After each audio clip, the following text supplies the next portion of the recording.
Kulaçka me copëza çokolate do përgatitim për sot, edhe janë perfekte që të marri djalin në shkollë, të shoqërojmë edhe neve kafe në shtëpi.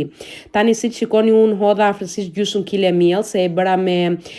me sy, pastaj një lugë të vogël me sodë, e trazova bashkë me miellin, sheqer unë i hodha pak siç mund të shikoni, nëse i doni më të ëmbla mund të hidhni më shumë, një lugë të vogël me kripë, një copë me gjalpë, të cilin nuk e shkrim, do ta hedhim kështu brenda, edhe kos, do t'i mbrojmë me kos, domethënë nuk do ujë fare as qumësh as gjë tjetër, derisa brumi që të mos na ngjitet në duar, edhe të mos bëhet dhe shumë i fortë që të mundemi t'i bëjmë kulaçkat e vogla siç i shikoni aty. Pasi kemi përgatitur të gjitha, do t'i çpojmë me një pirunë që të munden të kullojnë në kur piqen në furrë,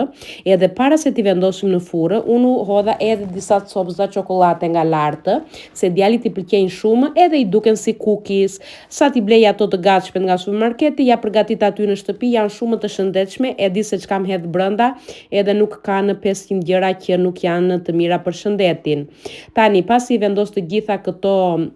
copëzat e çokoladës nga lartë dhe bënen kështu të bukura, këto kurabiet, kulaçkat thojeni si të doni, cookies siç i thot djalim, do t'i vendosim në furrën në 180 gradë,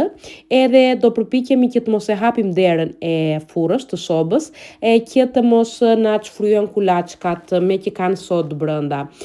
Kur të piqen nga lartë edhe nga poshtë që të marrin këtë ngjyrën e kuqe të bukur kështu, do t'i heqim, do t'i lëmë pak të ftohen, edhe pastaja do t'i shijojmë. Dalin fantastike, shumë të mira, shumë të shëndetshme, mund të them, se përveç se këto copëzat e çokoladës e pat që kanë shumë pak